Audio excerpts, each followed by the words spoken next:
I woke up to my phone buzzing at 6:47 on a Tuesday morning. The screen showed my bank's fraud department. My stomach dropped before I even answered. The woman on the line asked if I had made $16,400 in charges overnight at various wedding vendors across Portland. My savings account was completely empty. I had 43 missed calls from my sister Madison and one text from my mother that made my blood run cold.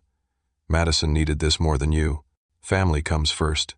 I sat on the edge of my bed, staring at that text message, trying to process what had just happened.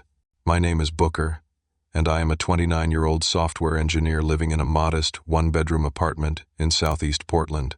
For the past 3 years, I had been carefully saving every extra dollar for one purpose: buying my first house. That down payment fund represented sacrifice, discipline, and hope for my future. My younger sister Madison is 24. She has always been our mother's golden child, the baby of the family who could do no wrong. When our father died from cancer 5 years ago, something shifted in our family dynamic. Mom became obsessed with making sure Madison had everything she wanted, and I became the designated provider whether I agreed to it or not. 6 months ago, Madison got engaged to her boyfriend Trevor, a personal trainer at a gym downtown. Trevor was good-looking and charming, but he had no savings and lived paycheck to paycheck. That should have been my first warning sign. But I tried to be supportive. I wanted my sister to be happy. The trouble started 2 weeks before that awful Tuesday morning. Mom had invited me to Sunday dinner at her house in Beaverton. The moment I walked through the door, I knew something was up. Madison was there with Trevor, both of them wearing fake smiles that did not reach their eyes. We sat down to pot roast, and Mom cleared her throat dramatically. "Booker, we need to discuss something important. Madison has found her dream wedding venue." I looked at my sister, who suddenly became very interested in her mashed potatoes. "It is a historic mansion in wine country," Mom continued. "Absolutely beautiful. The kind of place where memories are made." "That sounds nice," I said carefully. "The deposit is $16,000, Mom said, watching my reaction. "Non-refundable. They need it by the end of the month." I put down my fork. "That is a lot of money, which is why we are asking you to help," Mom said, as if it were the most reasonable request in the world. "You have a good job. You are successful. Madison deserves her special day." I felt the trap closing around me. "Mom, I have been saving for 3 years to buy a house. That money is not just sitting around for me to spend." Madison's eyes filled with tears on cue. "So you do not care about my happiness?" "That is not what I said." "You make good money," Trevor interjected. "What is $16,000 to you?" "It is 3 years of savings," I said, my voice rising. "It is my future." Mom stood up, her chair scraping against the floor. "After everything I sacrificed raising you? After I gave up everything when your father died? This is how you repay me? By refusing to help your only sister?" "I am not refusing to help. I am saying I cannot afford to pay for an entire wedding venue." "Cannot or will not?" Mom's voice was ice cold. "Both," I said firmly. "This is not my responsibility." Madison burst into dramatic sobs. Trevor put his arm around her, glaring at me like I had just kicked a puppy. Mom's face turned red with anger. "You are selfish," she hissed. "Ungrateful. Your father would be ashamed of you." That crossed a line. I stood up, grabbed my jacket, and walked out. I could hear Madison wailing behind me as I got in my car and drove away. I thought that was the end of it. I was wrong. Now, standing in my apartment 2 weeks later with my bank on the phone, I realized Mom had been planning this all along. During her last visit to my place 3 months ago, she must have taken my spare credit card from my desk drawer. I kept it there for emergencies, never imagining my own mother would steal it. I called her immediately. She answered on the first ring, her voice bright and cheerful. "Good morning, sweetie." "What did you do?" I demanded. "I helped your sister." "Someone had to. You stole my credit card. You drained my savings account. I did not steal anything. I am your mother. I have every right to help my daughter when my son refuses to be reasonable." My hands were shaking. "I am calling the police." Mom laughed. Actually laughed. "Go ahead. No officer is going to arrest a mother for helping her daughter's wedding." Grow up, Booker. Stop being so selfish. She hung up. I stood there, phone in my hand, my mind racing. Then I did something that surprised even me. I started laughing. Not a happy laugh, but the kind of laugh that comes when a situation is so absurd you cannot process it any other way, because my mother had no idea what she had actually done. I pulled up my banking app and checked my accounts more carefully. The savings account she had drained held $12,000. Combined with the $16,400 on the credit card, she had stolen $28,400 total. But here is what Mom did not know.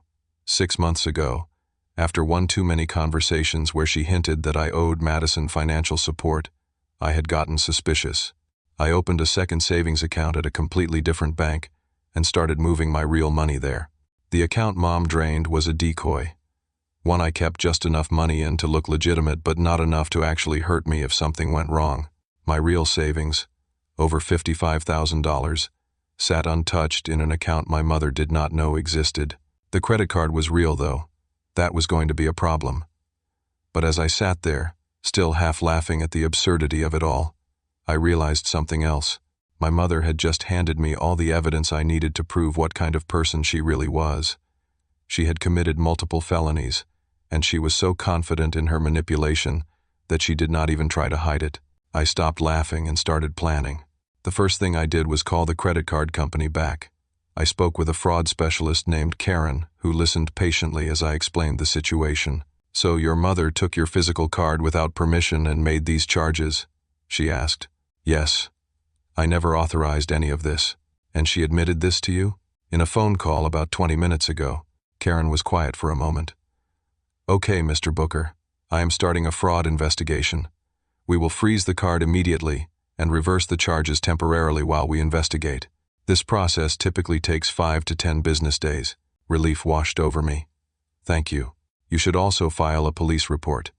Even though this is a family member, it is still theft." I had been avoiding that thought, but I knew she was right. I drove to the nearest police station and sat in a plastic chair in the waiting area until an officer called me back. Officer Martinez was in his 40s, with tired eyes that suggested he had seen everything. I explained the situation. He took notes but seemed hesitant. "Family disputes are complicated," he said carefully. "Are you sure you want to press charges against your mother? She stole almost $30,000 from me." He nodded slowly and continued documenting everything. By the time I left the station, I had a case number and a copy of the police report. It felt official and final in a way that made my stomach hurt. That afternoon my phone rang. Madison. I let it go to voicemail, but she called 3 more times. Finally, I answered. "Booker." Her voice was high and excited. "I cannot believe you changed your mind. Thank you so much. You are the best brother ever." My throat tightened. "Madison, what are you talking about? Mom told me you thought about it and decided to give me the money as a gift. I have been at the venue all morning finalizing everything. The deposit went through, and Patricia, the venue manager, said everything is confirmed. I also paid the caterer, the photographer, the florist, and the band. Everyone is booked. This is really happening. Madison, I did not give Mom any money." "What?" "But the charges went through. Mom said you called her this morning and apologized for being difficult. Mom stole my credit card. She took money from my savings without permission. I filed a police report." Silence. "You are joking," Madison finally said. "I am not joking. Every charge on that card was fraudulent. The credit card company is reversing them, but I already gave deposits to everyone. They are non-refundable. That is not my problem. I never agreed to pay for any of this." "Booker, you cannot do this to me." Her voice rose to a panicked pitch. "The wedding is in 6 weeks. If those charges get reversed, I will lose everything. Then you need to talk to Mom about why she stole from me." Madison started crying. Not the manipulative tears from the dinner, but real, terrified sobs. Despite my anger, I felt bad for her. She was a victim in this too, just in a different way. "I will call you later," I said and hung up. Over the next few hours, I contacted every vendor Madison had mentioned. The conversations were all variations of the same nightmare. The venue manager, Patricia, was particularly hostile. "Mr. Booker, we have a binding contract. The deposit has been made." We turned away 3 other weddings for that date. I never signed a contract. My mother used my credit card without authorization. "The contract has your signature." My blood went cold. "Can you email me a copy?" When the PDF arrived 10 minutes later, I stared at a signature that looked exactly like mine. Mom had not just stolen my card. She had forged my signature on legal documents. I called the photographer next, then the caterer, then the florist. Each one had the same story. Contracts with my forged signature, deposits paid, dates booked. Mom had been thorough. Then my phone rang with a number I did not recognize. "Mr. Booker? This is Karen from the fraud department. I have an update on your case." That was fast. "Unfortunately, it is not good news. The investigation has hit a complication. Because the charges were made with your physical card and the merchants have signed receipts, we cannot immediately confirm fraud. The charges are being reinstated pending further investigation. But I did not make those charges." "I understand, but there is a signature that appears to match yours. Until we can prove forgery, the charges stand. Also, because you reported it as fraud, we have permanently canceled the card. This will affect your credit score." I felt like I had been punched in the stomach. "How much will it affect my score?" "It is hard to say exactly. The cancellation combined with the high balance could drop you 30 to 50 points. 30 to 50 points could mean the difference between getting approved for a mortgage and being denied." My house plans were crumbling. "What about the savings account transfer?" I asked, dreading the answer. "That is also under investigation. The bank is questioning whether this constitutes actual theft or a family dispute, especially since your mother had access to your apartment. She took a key I gave her for emergencies, which complicates things legally." "I am sorry, Mr. Booker. These cases are never simple when family is involved." After she hung up, I sat on my couch and stared at the wall. The charges were reinstated. My credit was damaged. The vendors had forged contracts. And somehow, I was the bad guy in my family's eyes. I had thought reporting the fraud would solve everything. Instead, it had made things infinitely worse. 2 days later, someone knocked on my door at 8 in the evening. I looked through the peephole and saw my mother standing there with a young man in a cheap suit carrying a briefcase. I considered not answering, but curiosity won. I opened the door but did not invite them in. "Booker, this is Dylan," Mom said. "He is a lawyer. We need to talk." Dylan was maybe 26, fresh-faced and nervous. I recognized him as the son of Mom's neighbor, someone who had just passed the bar exam. "I do not have anything to say to you," I told Mom. "Actually, you do," Dylan said, trying to sound authoritative. He pulled papers from his briefcase. "I am representing your mother and sister in a potential lawsuit against you for intentional infliction of emotional distress." I almost laughed. "You cannot be serious. Mr. Booker, your mother has text messages and emails where you allegedly promised to help with the wedding expenses. By backing out so close to the wedding date, you have caused significant emotional harm to your sister." "I never promised anything. And I did not back out because I never agreed in the first place." Dylan shuffled through his papers. "Here is a text from 3 years ago where you told your sister you would always be there for her important moments. That is not a legally binding promise to pay for her wedding." Mom started crying. Real tears this time, not the manipulative kind. "Why are you doing this to us? Your sister's life is falling apart because of you. My life is falling apart because you committed fraud." "I was trying to help my daughter." Mom's voice cracked. "You were being unreasonable. Someone had to do something." Dylan cleared his throat. "Mr. Booker, there is something else you should consider. If you press charges against your mother, she could lose her house." That stopped me. "What? Your mother's house is mortgaged," Dylan continued. "She has been struggling financially since your father died. A criminal conviction could result in asset seizure for restitution. She could end up homeless." I looked at my mother. Her mascara was running. She looked smaller than I remembered, older and more fragile. "You should have thought of that before you stole from me," I said. But my voice lacked conviction.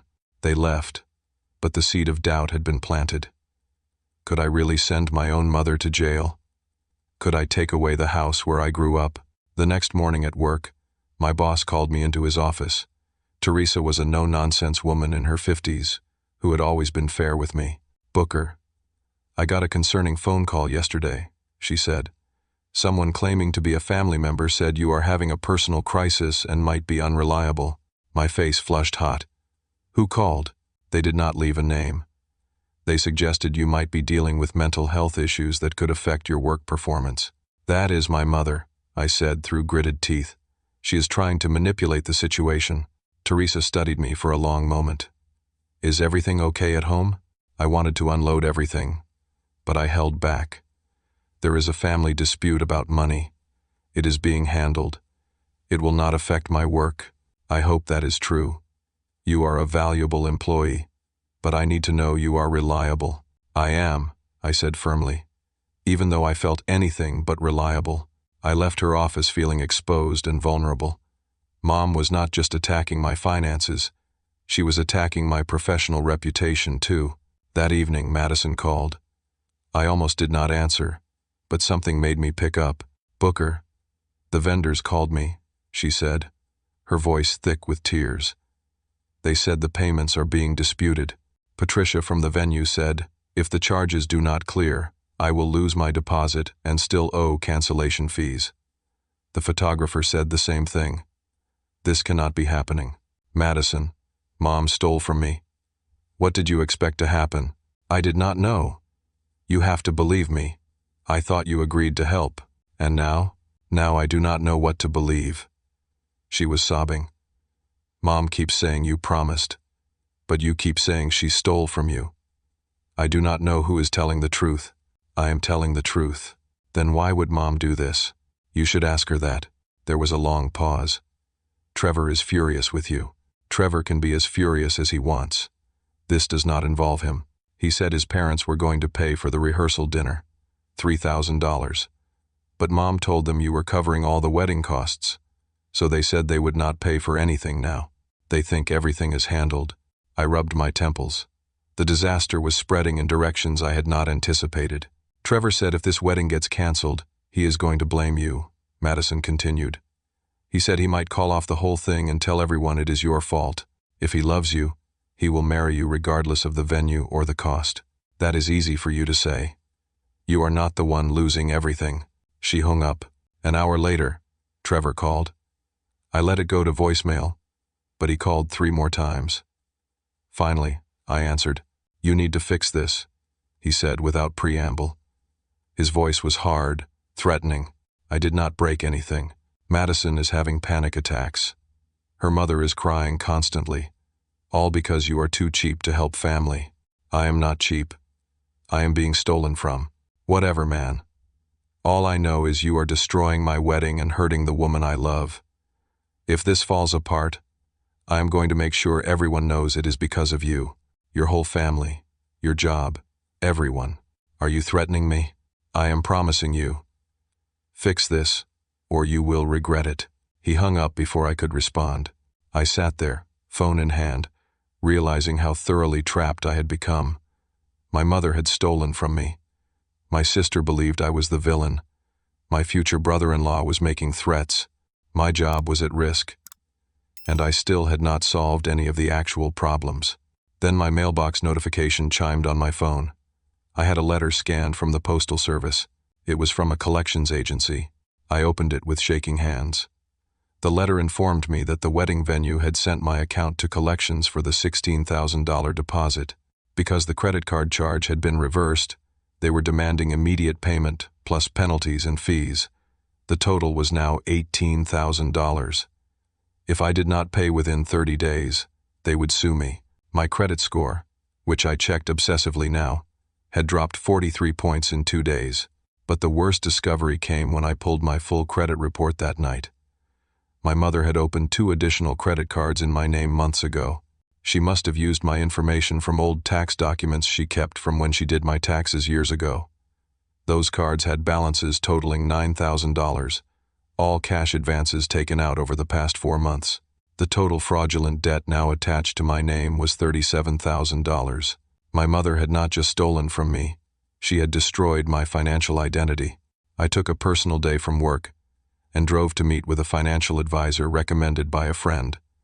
His name was Robert Chen, and his office was in a strip mall between a nail salon and a Thai restaurant. Robert was in his 50s, with reading glasses perched on his nose. He reviewed my credit report with increasing concern. "This is bad," he finally said. "How bad?" "Your score was 780. It is now 620. That is a drop of 160 points." I felt sick. "What does that mean for buying a house?" "It means most conventional lenders would not approve you right now. You need to be above 680 for decent rates. Below 620, you are in subprime territory." "How long to recover?" "If we resolve the fraud claims and get these accounts removed, 6 months to a year, maybe. If this goes to court and gets messy, could be years. I have been saving for 3 years for that house." "I know. I am sorry." Robert leaned back in his chair. "There is something else you should consider. If you cannot resolve this fraud situation, if these debts remain attached to your name, you might need to consider bankruptcy." The word hit me like a physical blow. Bankruptcy? It is a last resort, but it would discharge the fraudulent debts and give you a fresh start. Your credit would be destroyed for 7 years, but at least you would not be liable for money you did not actually spend. I left his office feeling hollow. My dream of homeownership was not just delayed, it might be impossible. That evening, I got a text from my Uncle Frank. "Family meeting tomorrow at your mother's house. Be there." I did not want to go, but I also did not want to be absent and let Mom control the narrative. I drove to her house the next afternoon and found the driveway packed with cars. My stomach sank. Inside, the living room was full. Uncle Frank, Aunt Helen, my cousins Jamie and Scott, even some second cousins I had not seen in years. They all turned to look at me when I walked in. Mom sat in Dad's old recliner, a tissue pressed to her nose. Madison sat beside her, looking miserable. Trevor stood behind Madison with his arms crossed. "Now that everyone is here," Uncle Frank began, "we need to discuss what is happening with this wedding." "Booker promised to pay for Madison's wedding," Mom said before I could speak. Then he changed his mind at the last minute. "Now Madison is going to lose everything because he is being selfish." "That is not what happened," I started. But Uncle Frank cut me off. "Your mother has been struggling since your dad died. She asked you to help your sister. That is what family does. She did not ask. She stole my credit card and my money." Aunt Helen shook her head sadly. "We heard about your accusations. Booker, that is a terrible thing to say about your own mother." "It is not an accusation. It is what happened. I have police reports." "You filed a police report against your mother?" Cousin Jamie looked at me like I had just confessed to murder. "What is wrong with you?" "She committed fraud. She tried to help her daughter," Uncle Frank said firmly. "Maybe she went about it wrong, but her heart was in the right place. You are blowing this out of proportion." I looked around the room. Every face showed the same expression: disapproval, disappointment, judgment. They had all bought Mom's version of events completely. "You always thought you were better than the rest of us," Scott said, "with your fancy tech job and your big salary, like you are too good to help your own sister." "I am not too good. I am being stolen from." "Family helps family," Aunt Helen said. "Your father would be ashamed of how you are acting." That was the second time someone had invoked my dead father to manipulate me. My hands clenched into fists. Madison was crying again, and Trevor held her, both of them playing their parts perfectly. I realized I was never going to win this argument. Mom had spent weeks preparing her narrative, and I had no proof they would believe. I walked out without another word. Behind me, I could hear them all talking about what a disappointment I had become. The next day at work, things got worse. Teresa called me into her office again, but this time someone from HR was there too. "Booker, we received an anonymous complaint about you," Teresa said, looking uncomfortable. "What kind of complaint?" The HR representative, a thin man named Gary, opened a folder. "The complaint alleges you have been stealing from the company, using your access to financial systems to embezzle funds." My vision blurred. "That is completely false. We have to investigate all complaints," Gary said. "We are going to need to review your computer, your access logs, your financial records. This is my mother, I said. She is trying to destroy my life because I reported her fraud. Nevertheless, we have to take this seriously, Teresa said. I am placing you on administrative leave, pending the investigation. You will retain your pay, but you cannot come to the office or access company systems. I cleaned out my desk in a daze. My coworkers avoided eye contact. By the time I left the building, I was sure rumors were already spreading. That evening, my landlord knocked on my door. His name was Mr. Peterson, an older man who had always been reasonable. Booker, I got a strange phone call today, he said. Someone claiming to be from the police said you are under investigation for fraud. My heart sank. It is not true. They said you might be arrested soon. They suggested I might want to protect myself by asking you to leave. Mr. Peterson, I am the victim of fraud, not the perpetrator. He looked uncomfortable. I do not know what is true, but I have to protect my property. I am giving you 30 days' notice. I need you to find somewhere else to live. You are evicting me based on an anonymous phone call? I am protecting myself. I am sorry. After he left, I sat on my couch and took inventory of my life. I was on administrative leave from work under suspicion of embezzlement. I had 30 days to find a new apartment with destroyed credit. My entire family hated me. My sister's wedding was imploding. My mother had stolen $37,000 and opened fraudulent credit cards in my name. And I was still being blamed for everything. I had not been sleeping more than 3 or 4 hours a night. I had lost 8 pounds in 2 weeks. My hands shook constantly from stress. For the first time, I wondered if fighting this was worth it. Maybe it would be easier to just pay for the wedding, let Mom get away with it, and try to move on with my life. Then my phone rang. Madison. I almost did not answer. Booker, please do not hang up, she said immediately. Her voice was different, quieter, scared. What do you want? I need to see you. Can you meet me at the coffee shop on Hawthorne? Please. It is important. Something in her tone made me agree. An hour later, we sat across from each other at a small table in the back. Madison looked terrible. Her eyes were red and swollen, her hair unwashed. I went through Mom's papers, she said without preamble. I was trying to find the wedding contracts to see what we could cancel. And I found bank statements. Booker, do you remember the trust fund Dad left me? My stomach dropped. The one for your future? It had $42,000. I have been checking the balance online for years, watching it grow with interest. Mom said we would not touch it until I really needed it. How much is in it now? Madison's voice broke. $6,000. I closed my eyes. Mom took it. The statements show regular withdrawals for 3 years. She has been stealing from me the whole time. Madison pulled papers from her purse, hands shaking.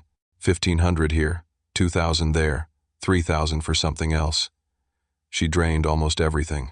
Did you confront her? She said she needed it to keep the house. That Dad would have wanted her to stay in the house, that I would understand when I was older. Madison wiped her eyes. I do not understand. I do not understand any of this. She stole from both of us. I am sorry I did not believe you. Madison looked at me with genuine remorse. I thought you were being selfish. I thought Mom was just trying to help me. I did not know she was stealing from me, too. We sat in silence for a moment. There is something else, Madison said quietly. Trevor has been acting weird, distant. I found credit card statements in his gym bag last night. He has $23,000 in debt he never told me about. Madison, I do not think Trevor is who you think he is. I know. Her voice was small. I have been trying not to see it, but I know. What are you going to do? I do not know. The wedding is in 3 weeks. If I cancel now, I lose all the deposits and still owe cancellation fees. The venue contract says I am liable for over $20,000 in penalties. That is not possible. It is in the contract Mom signed with your name. I am listed as a co-signer too because I am the bride. I felt the trap tighten even further. So if the wedding does not happen, both of us owe money we do not have. And Mom gets away with everything because if we go after her, she loses her house and we still do not get our money back. Madison started crying. Not the manipulative tears, but genuine, hopeless sobs. I reached across the table and took her hand. For the first time in weeks, we were on the same side. "We will figure this out," I said, though I had no idea how. Then my phone buzzed. A text from my lawyer, Angela, who I had hired after the collections letter arrived. "Call me immediately. New developments." I called her right there at the table. "Booker, I just got off the phone with the district attorney's office. They want to move forward with criminal charges against your mother for identity theft and fraud. That is good, right? It is complicated. If your mother is convicted, she faces 2 to 5 years in prison. Her house will be seized for restitution. But here is the problem. The DA is offering you a choice.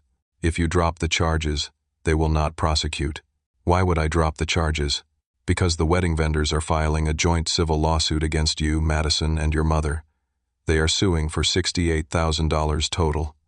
All the deposits plus lost business and damages." My mouth went dry. "Can they do that?"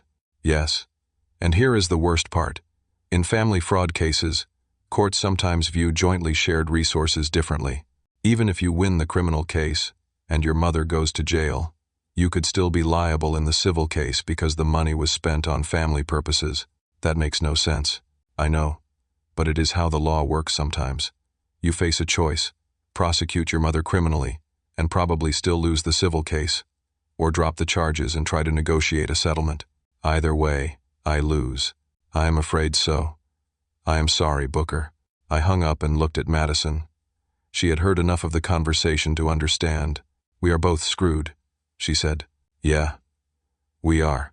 Over the next week, Madison and I became partners in trying to salvage something from the wreckage of our lives. We met daily at that same coffee shop, comparing notes and evidence, trying to find a way out. Madison brought me 3 years of bank statements from her trust fund. The pattern was clear. Mom had been systematically draining it, always taking just enough to not be obvious at first. Early withdrawals were small, $500 or $1,000. But in the past year, they had gotten larger and more frequent. "I should have noticed," Madison said, shame in her voice. "She is your mother. You trusted her. I was stupid. You were manipulated. There is a difference." We compiled everything into a folder: bank statements, credit card bills, forged contracts, police reports, text messages. Angela, my lawyer, said we had a strong criminal case if we wanted to pursue it, but there were complications neither of us had anticipated. Madison admitted that Trevor had been acting increasingly strange. He spent long hours at the gym but never seemed to bring home any money. He was vague about his finances. When Madison tried to talk to him about postponing the wedding until they could afford it properly, he got angry. He said I was trying to embarrass him, Madison told me. He said his friends would think he could not provide for me. His ego is not worth going into debt for. I know. But every time I try to talk to him about it, he shuts down or gets mad. Last night, he went through my phone while I was in the shower. That is a red flag, Madison. I know. She looked miserable. I have been ignoring so many red flags. One evening, as Madison and I were working on the laptop in my apartment, mapping out Mom's fraudulent transactions, someone pounded on my door. I looked through the peephole and saw Mom standing there. She was alone this time. No lawyer, no sister. I opened the door but did not let her in. "We need to talk," she said. Her eyes were red, her makeup smeared. She looked like she had been crying for hours. "I do not have anything to say to you. Please." Her voice cracked. "Let me explain." Against my better judgment, I stepped back and let her inside. Madison, who had been sitting at my kitchen table, stood up when she saw Mom. "Madison, what are you doing here?" Mom asked. "She is helping me document your fraud," I said. Mom's face crumpled. She sank onto my couch and buried her face in her hands. When she looked up, something was different. The controlled manipulator was gone. In her place was someone who looked broken and desperate. "I know what I did was wrong," she said. "That is a start. I have been drowning since your father died. The house has a second mortgage I cannot afford. I have $30,000 in credit card debt. I have been working 2 jobs just to make minimum payments, and I am still falling behind." Madison and I exchanged glances. When Madison got engaged, I wanted to give her something beautiful, something perfect, Something that would prove I was still a good mother, even though everything else was falling apart. "So you stole from me," I said. "I thought you would not miss it. You make good money. You are successful. I thought I could borrow it and pay you back eventually." Borrow implies asking permission. I knew you would say no, so you decided to commit fraud instead. Mom looked at Madison. "I was going to tell you about the trust fund when you were older, when you could understand why I needed it." "You stole my future," Madison said quietly. "I was trying to keep a roof over our heads. You were trying to look like a perfect mother," I said, "even if it destroyed us in the process." Mom pulled a tissue from her purse and dabbed at her eyes. Then she looked at me with calculation I recognized. "If you press charges, I will go to prison. The house will be sold. I will lose everything. You should have thought of that before. If I go to prison, who will pay for Madison's wedding? All those vendors will sue her. She will be ruined before her life even starts." It was a masterful play. Even in her moment of supposed vulnerability, Mom was manipulating us, making it about Madison, about family, about consequences for everyone but herself. "Get out," I said. "Booker, please, get out of my apartment. Now." Mom left, but not before turning at the door to deliver one more guilt trip. "Your father would be heartbroken to see what this family has become." After she left, Madison and I sat in silence. "She has been playing us against each other from the start," Madison finally said. "Yeah. What are we going to do?" Before I could answer, someone else knocked on the door. Trevor. I opened it and immediately regretted it. Trevor pushed past me into the apartment, his face red with anger. "What are you doing here with my fiancée?" he demanded. "We are working on fixing the disaster Mom created," Madison said. "By conspiring against your own mother? With him?" Trevor pointed at me like I was something dirty. "Trevor, my mother stole from both of us. I do not care. She was trying to help." He turned to me. "And you? You have been poisoning Madison against me. I have not said anything that is not true. You told her about my credit card debt. Madison found those statements herself." Trevor's jaw clenched. "That is private financial information." "You are getting married," I said.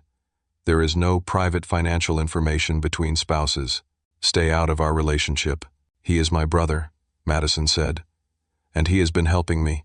"Helping you?" Trevor laughed bitterly. "He is destroying your wedding, destroying your relationship with your mother, and now he is destroying us." "The only thing destroying us is your lies," Madison said quietly. Trevor's expression changed. Something cold and calculating replaced the anger. "You are making a big mistake, Madison. If you side with him over your family, over me, you are going to regret it." "Is that a threat?" I stepped closer to Trevor. He pushed me. Hard. I stumbled back into the wall. "Trevor!" Madison screamed. He pushed me again, and this time I pushed back. We were about to actually fight when Madison got between us. "Get out," she told Trevor. "Get out now." "Fine. But when this all falls apart, when you lose everything, do not come crying to me." He slammed the door so hard a picture fell off the wall. Madison and I looked at each other, both breathing hard. "I need to call the police," I said. "He pushed you first." "I know. I am filing a report." 2 officers arrived 20 minutes later.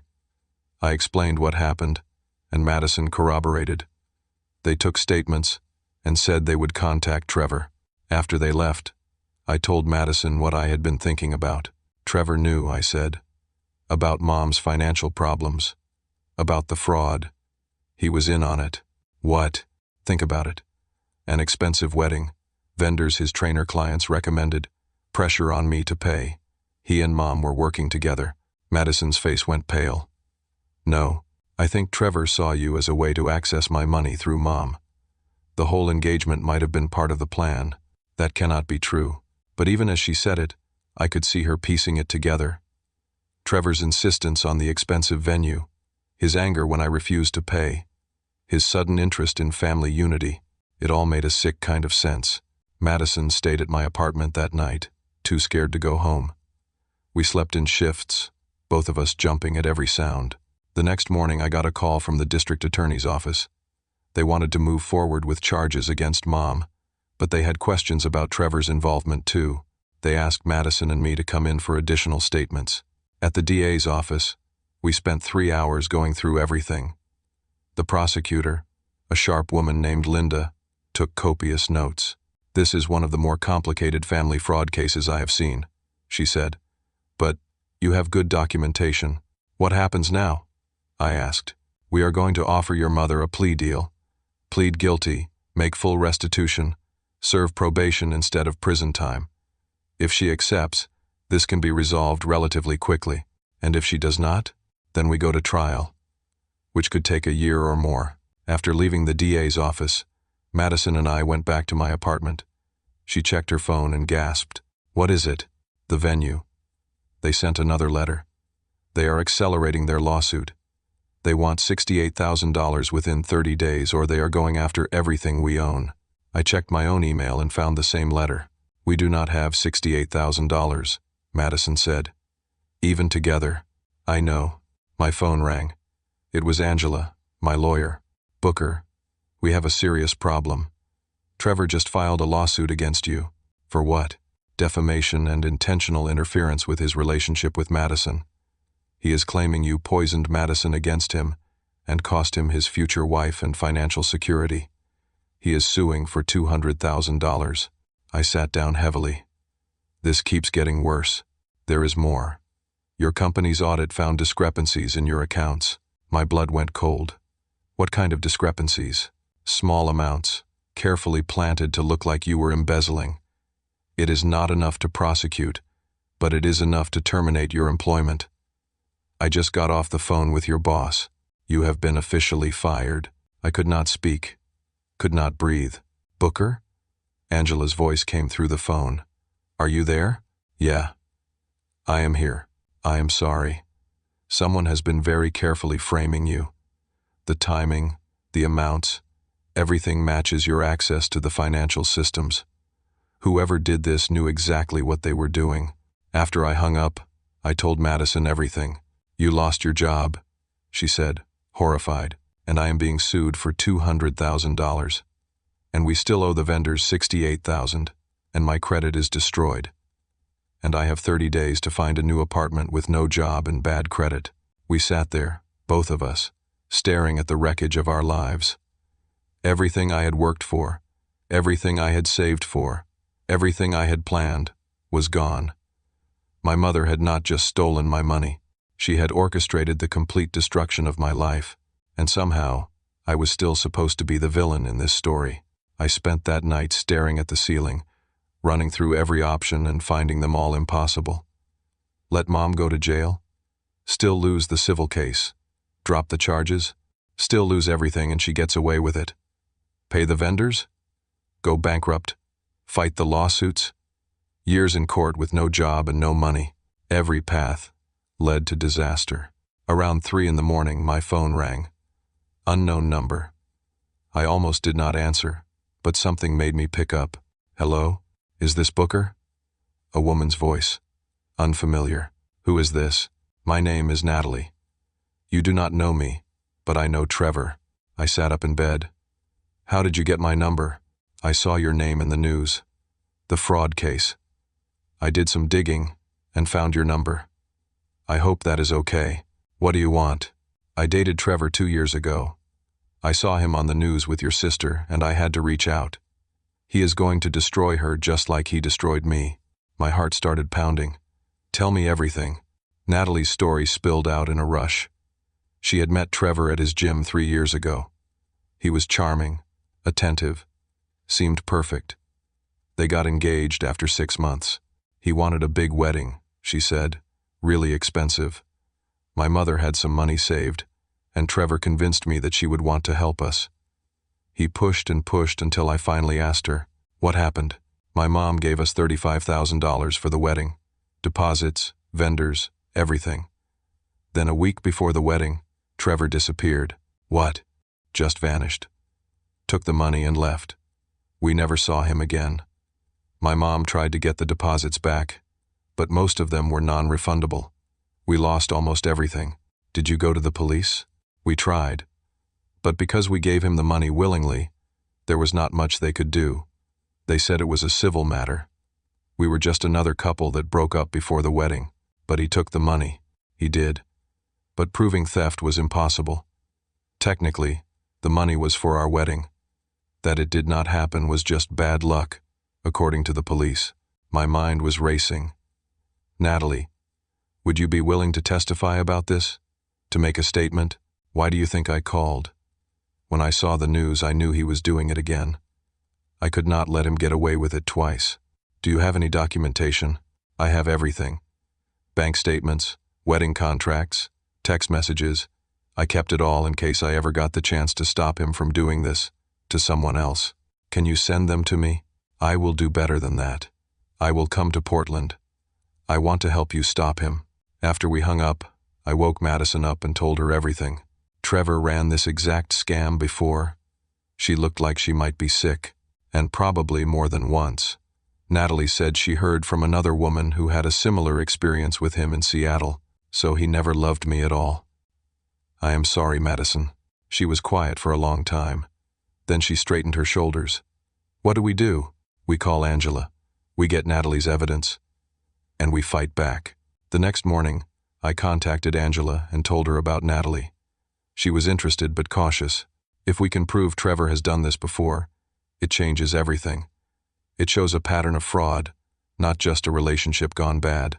Natalie arrived in Portland 2 days later. She was 32, with short dark hair and a determined expression. She brought a flash drive with years of documentation. Angela spent hours going through it all. When she looked up, she was smiling for the first time since I had hired her. This is good, really good.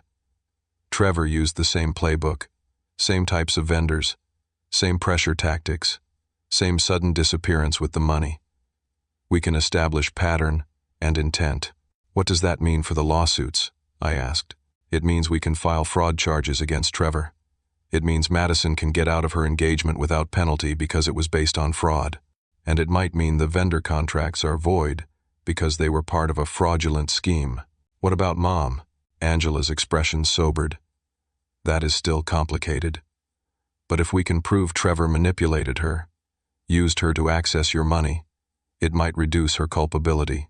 Over the next week, Angela filed new motions in every case. The evidence from Natalie was explosive. Trevor's lawsuit against me suddenly looked like another layer of his con. The forensic accountant Robert called with news about my job. I found who planted the false evidence in your work accounts, he said. It was not done remotely. Someone had physical access to your computer. Who? Does the name Dylan mean anything to you? Mom's neighbor. The lawyer. He works in IT on the side. Security footage shows him in your office building 3 times in the past month. He signed in as a vendor, doing system maintenance. Can we prove he planted the evidence? I am working on it.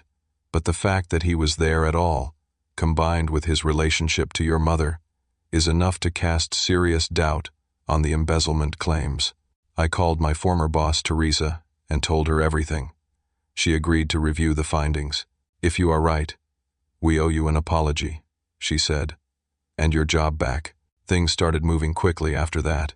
Trevor was arrested on fraud charges related to Natalie's case. The prosecutor added charges related to Madison too. He was denied bail because he was considered a flight risk. Dylan was arrested for computer fraud and conspiracy. He immediately turned on Mom, claiming she had pressured him to help. The DA called me with an offer. Mom could plead guilty, agree to make restitution, and serve 2 years probation instead of prison. She would have to attend therapy and financial counseling. She would lose her house, but the proceeds would go to paying back everyone she stole from. What about the vendor lawsuits? I asked. If Trevor and your mother plead guilty to fraud, the contracts become evidence of criminal activity. Most vendors will settle rather than fight that in court. I discussed it with Madison. I do not want Mom to go to prison, she said. Despite everything, she is still our mother. I know, but she has to face consequences. She will. Losing the house, probation, therapy, paying everyone back, that is not nothing. Madison agreed. I called the DA and accepted the deal on the condition that Mom agreed to it immediately. She did. Over the next month, everything slowly started to resolve. The vendor lawsuits settled. Most vendors accepted small payments rather than fight fraud charges. Patricia at the venue was the holdout, but her insurance company refused to back her once they learned she had accepted forged contracts without proper verification. She eventually settled for $7,000, which Madison and I split. Trevor pleaded guilty and was sentenced to 5 years in prison. Natalie cried when she heard the news. Finally, she said. Finally, there is justice. Dylan lost his law license and was sentenced to 18 months for computer fraud. My company reinstated me with back pay and a formal apology. Mom's house was sold. After paying off her mortgages and credit cards, there was enough left to make partial restitution to everyone she had stolen from. Uncle Frank got back $10,000 of the $15,000 she owed him. Aunt Helen got $6,000 of her $8,000. Madison got $20,000 toward her trust fund. I got back $15,000 of the $37,000 Mom had stolen from me. It was not everything, but it was something. Mom moved into a small apartment in Gresham. She got a job at a grocery store. She attended her court-mandated therapy every week. She was humbled, genuinely remorseful, and broken in a way that was hard to watch. Madison broke off her engagement and started therapy too. She was dealing with betrayal on multiple levels, and it was not easy.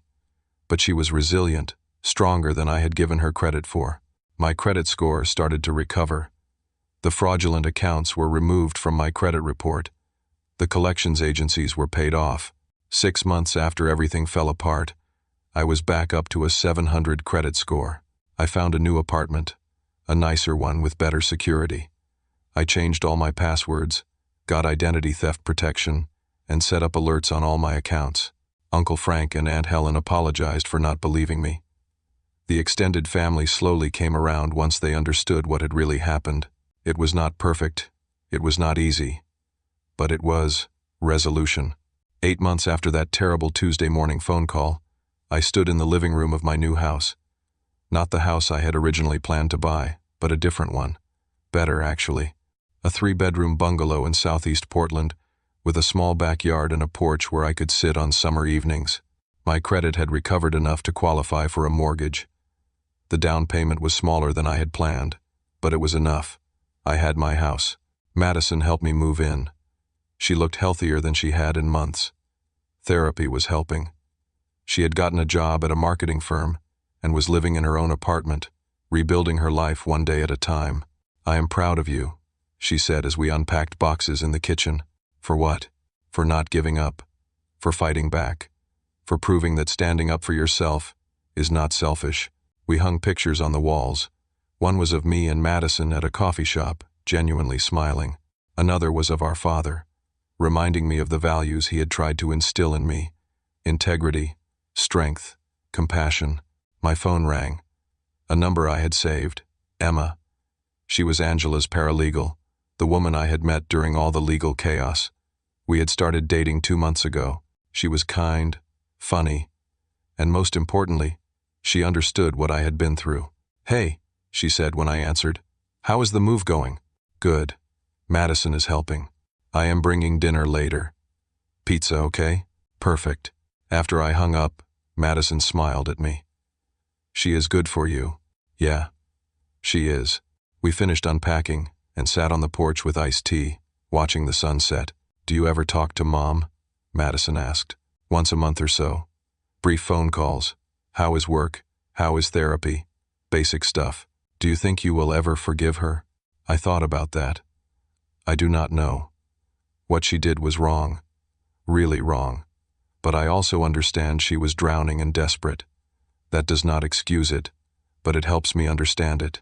She asked me about Christmas. "What did you tell her?" "That I would think about it." Madison turned to look at me. "Would you come?" If I said yes, maybe. With boundaries. And probably not at her apartment. Neutral territory. Supervised. Limited time. Exactly. We sat in comfortable silence for a while. "I learned something through all this," I said finally. "What?" "That family does not mean accepting abuse or manipulation. It does not mean letting people use you just because you share DNA. Real family, true family, supports your growth. They do not exploit your success. And setting boundaries is not selfish," Madison added. "Right. It is necessary." It is healthy. I wish I had understood that before I almost married Trevor. You understand it now. That is what matters. Madison reached over and squeezed my hand. Thank you for not giving up on me, even when I did not believe you. You are my sister. I will always fight for you, even when you are fighting against me. Later that evening, Emma arrived with pizza and beer. The three of us ate on the porch, talking and laughing. It felt normal, peaceful, like life was finally settling into something manageable. After Madison left and Emma was washing dishes inside, I stood in my backyard and looked at my house. My house, the one I had almost lost, the one I thought would never happen, the one that represented everything I had fought for. I thought about that terrible morning 8 months ago, the phone call from the bank, the discovery of Mom's betrayal, the feeling that my entire life was falling apart. At the time, it had felt like the end of everything. In a way, it was. It was the end of my old life, the one where I tried to please everyone, where I let people walk over me because they were family, where I believed that keeping the peace was more important than protecting myself. But it was also the beginning of something better. I learned who really cared about me. I learned my own strength. I learned that standing up for yourself, even when everyone doubts you, is not just right but necessary. The crisis, as painful as it was, led me to a better life. I had a house I loved. I had a sister I trusted. I had a girlfriend who understood me. I had a job that valued me. I had boundaries that protected me. I would not wish that experience on anyone. The betrayal hurt. The financial devastation was terrifying. The isolation was crushing. But I also would not trade the man it made me become. I learned that the greatest gift you can give yourself is the courage to say no to people who try to use you, even when those people are family. Love without boundaries is not love at all. It is exploitation. And sometimes, the worst thing that happens to you becomes the catalyst for the best version of yourself. I smiled, genuinely at peace for the first time in months. Emma came out onto the porch and wrapped her arms around me from behind. What are you thinking about? She asked. How grateful I am. For what? For everything. For this house. For you. For surviving. You did more than survive. You won. Yeah, I said, looking at my house, my life, my future. I guess I did. The lesson I carried forward was simple but profound. You cannot pour from an empty cup. You cannot help others if you are drowning yourself. And the people who truly love you will never ask you to destroy yourself for their benefit. Family is important, but so are you. Never forget that. So here is my question for you. Have you ever had to set boundaries with family members who did not respect them? How did you handle it? I would love to hear your stories in the comments below. If this story resonated with you, please hit that like button and subscribe to the channel for more true stories about life, family, and overcoming adversity. Share this video with someone who might need to hear that it is okay to protect yourself, even from family. Thank you for listening to my story. I hope it helps someone out there who is going through something similar. Remember, standing up for yourself is not selfish. It is survival, and you deserve to survive. You deserve to thrive. Take care of yourselves out there. And remember, sometimes the people who are supposed to protect you are the ones you need protection from. Trust your instincts, set your boundaries, and never apologize for refusing to let others destroy you. Until next time, stay strong.